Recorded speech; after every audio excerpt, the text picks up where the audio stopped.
And then you don't have strong enough reasons and you don't use it. You don't follow through. It's because you didn't back up your standards with what makes those standards real, and that's rituals. Rituals are where the power is. Whenever we do our Robbins results coaching, and we say Robbins equals results, the way we get results with people, it's the same way if you listen to my Ultimate Edge program, or back in the old days, Personal Power, or if you went to one of my seminars. You know what I do is I take these huge challenges you got and we break them down into little bite-sized steps.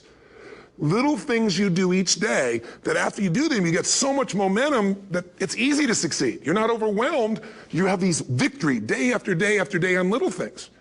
If you went through Ultimate Edge, I'm sure you learned about the hour of power, or the 15 minutes to be able to be fulfilled, or 30 minutes to thrive, where you literally just condition your body and emotion with a couple little rituals. So it doesn't matter what's going on in your world. You feel that strength, and it's not fake. It's not some pump up. It's coming from inside you, and it works. Rituals define us. See, all the results in your life are coming from your rituals. They start with a standard and then have rituals that follow it up. Like, for example, if you are where you want to be physically, you have very different rituals than if you're not where you want to be physically. If you're overweight, you and I both know you got a different ritual than if you're physically fit. Completely different. You get up in the morning, what's the first thing you do if you're fit? Your shoes are there, you roll over, doesn't matter how you feel, you put on your shoes, you lace them, you start walking, or whatever that ritual is. If you're overweight, you roll over and you have a very different ritual. You might roll over several times to turn the alarm clock off. You go in and get your mocha, smocha, whatever, special coffee. You stop by at Starbucks, or whatever the case may be. You have your nice sugar muffin. It's supposed to be really nice for you. Whatever you do, it's a different ritual. If you have a great, passionate relationship, you have very different rituals in how you come home than if you have a lousy relationship. When you come home and the first thing you do is you're tweeting somebody, or you're emailing, or flipping on the news, or you don't even come home. What are the rituals? Whenever I study people that are successful, what I look for is what's the standard they hold themselves to, and then what are all those little rituals that add up? Because think about it. Success and failure are not giant events. They don't just show up. You don't just suddenly become successful or suddenly have this cataclysmic event that makes you fail. It may look that way, but failure comes from all the little things. It's failure to make the call. It's failure to check the books. It's failure to say, I'm sorry. It's failure to push yourself to do things physically that you don't want to do. And all those little failures day after day come together until one day some cataclysmic event happens and you blame that. That event happened because you missed all the little stuff. Do you agree with me? And success, by the way, is not some overnight event. It's all these little things. Success is having a vision. Success is making it compelling. Success is really seeing it and feeling it every day with strong enough reasons. Success is feeling the sense that I'm here to grow and I'm here to give something to the world more than just myself. Success is caring about other people. Success is calling and saying, I love you in the middle of the day for no damn reason. Or sending a note. That'll change your relationship. Have a ritual of something funny, playful, or a surprise you do. How many relationships are dead today because they have no surprise rituals anymore? You need to have some rituals, some cool things you do that nobody else does that gives you a better life than anybody else has. All the little stuff. That's where success comes from. In business, it comes from delivering more than anybody could imagine. All those little things add up. People go, wow, that's who I want to do business with. It's true in any area of your life. So if you look at somebody who's really successful and you think, wow, I mean, they're so amazing, they're such a genius, you got to dig underneath and you got to remember something. People are rewarded in public for what they've practiced for years in private. Myself and my business people say, how do you get up and speak? And you have no notes and you go for 3 days and nights and the room is like, everybody's wired and it's incredible. It's like a rock concert. How do you do that? How do you have that confidence? Well, it's not confidence, it's experience now. But I did so much behind the scenes and I still do to make things right. I mean, how many people would know that since the time I was 17 years old, before I walk out on stage, still do to this day, wouldn't need to do it, but I still do it, I never walk out there without being in an absolute peak state of mind. There are days my back is hurting, my throat was hurting, or I may have had a challenge, or my father passed away, and I've still got to deliver for these people because my standard is give my all every time. Every event has to be better. Talk to anybody who's been to our events for 5, 10 years, some of our trainers, and they'll say, I don't know how he does it. He always finds a way to make it better. That's not an ego thing. That's a standard in me. I have to find the way. And my ritual, though, is I prepare, I think, I gather new information, I figure out how to put something across better. What do people need? I spend time with our customers. I see what's going on. And before I get on stage each time, I have this little ritual to put myself in a state of mind. And I did it starting like 17 years old. I started doing it. I'd say, I now command my subconscious mind. And I say this out loud several times, this little phrase, set of phrases, as an incantation to kind of condition my mind and body. And I'd say, I now command my subconscious mind to direct me in helping as many people as possible today by giving me the strength and the emotion and the humor and the brevity, whatever it takes to show this person and help this person change their life now. And I started that with a person when I worked with people one-on-one, and I would do that for 45 minutes driving in my Volkswagen to go serve and coach somebody for the first time.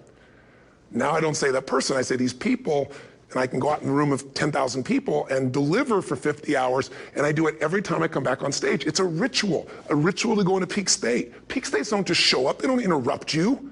Great ideas don't interrupt you, you gotta pursue them. I talked to Michael Jordan, I'll never forget, at the peak of his career, and got to watch his final game, saw him backstage and spent some time with him, and it was a pretty exciting time. He was the greatest basketball player I think that ever lived and has ever lived. And I asked him, I said, what sets you apart, Michael? What is it? And is it God-given talent, ability, skill? What is it? And he said, Tony, he said, I can shoot you straight, and it's not, me trying to act humble. He goes, I have a lot of talent, a lot of God-given talent, a lot of skill. I've worked really hard, but he said, really, it's my standards. He said, every day I demand more from myself than anybody else could humanly expect.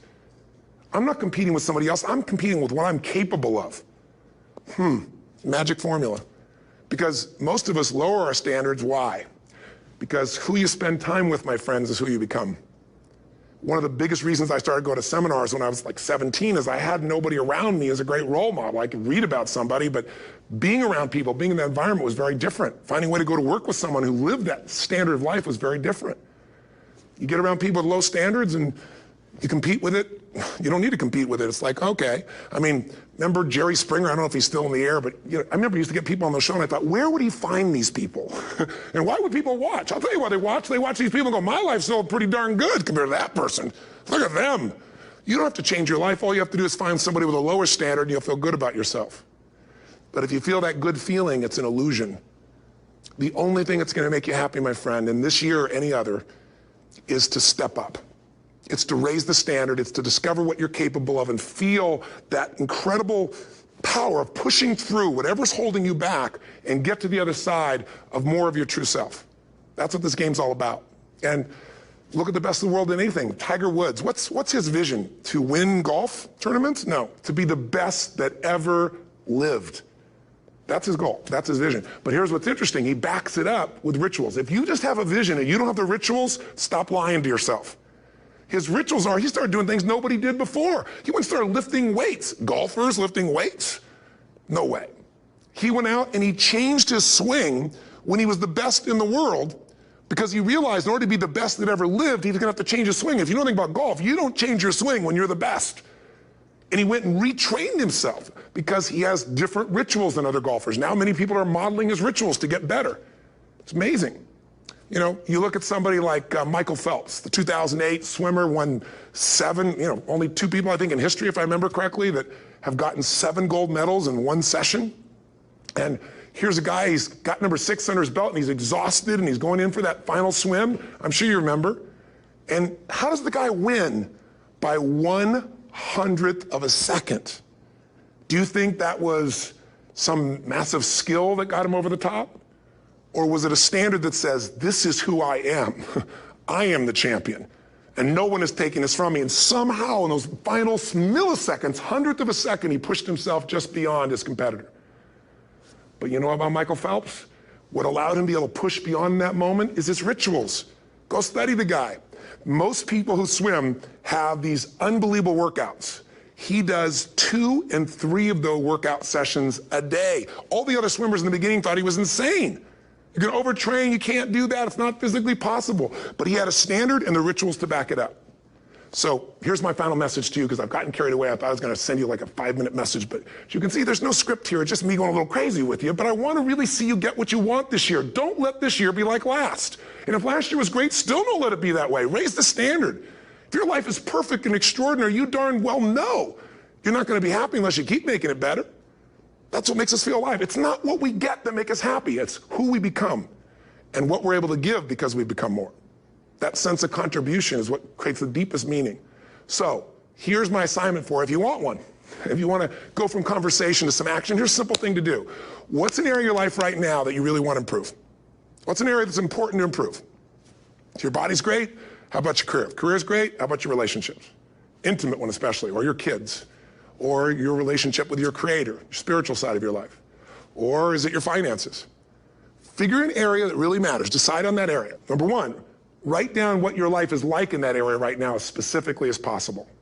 So you might say, well, I'm 13.5 pounds overweight, whatever the weight is, whatever the situation is, or my body fat's like this, or I wake up exhausted in the morning, and you write the truth of where you are right now. So you're real clear. Or I'm not in a relationship. I say I want a relationship, but I'm not in one, and I don't seem to find them. All the good ones seem to be gone is my belief. And I really do want one, but I don't have it. Whatever your definition. Or I'm in a relationship, and God, I wish I wasn't in a relationship. I'm planning my escape, wherever you are. Or I have a wonderful relationship. We love each other, but there just isn't enough passion. Just write the truth of where you are. The area you want to change, but write how it is. And then the second step is, and this is where you got to be really honest with yourself. What are the rituals that have put me there? Because whatever results you're getting, even if you don't like the results, there's some rituals that are keeping you in that place. There's some rituals of what you eat or don't eat, how you move or don't move, how you sleep or don't sleep. There's some rituals in the lack of variety or spice or energy or focus in an area. There's something you're doing, and it's usually not one thing, it's a bunch of little things that you kind of do consistently whenever you think about getting in a relationship, whenever you think about working out, whenever you think about money. You get yourself in a state of overwhelm. You start thinking about all the things you can't control. Just write down all the rituals you have, and then here's the third step. What do you want? What's your vision? And be really specific. I want to be my fighting weight. I want to be the strongest I've ever felt. I'm going to turn whatever it is, be specific. And then, last step number 4, what are the rituals that'll get you there? What would you need to do differently each morning if you're going to be that kind of energy, that kind of strength? How often would you work out? What days would you work out? What time? A ritual is something you do consistently, usually at a specific time, so it becomes automatic. Let me tell you something. Willpower doesn't last, but rituals can last a lifetime. I bet you have some rituals in your life right now you've been doing for years, even though some of them don't serve you. I'm just saying, wake yourself up.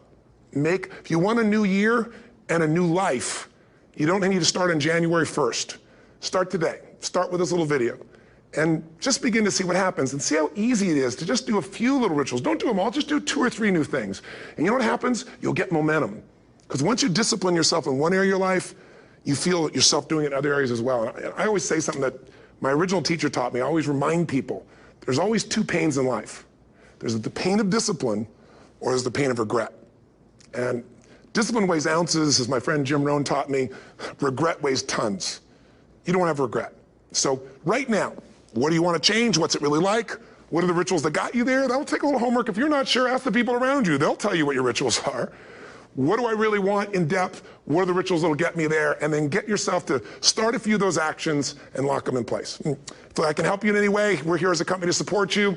Come have an event with us. Come to Unleash the Power Within or Master University, or get a coach. You can get a free coaching session if you call our company and click on something on this. We'll probably have something on it, or get a product. Or don't do anything with us, but do something with somebody, starting with you.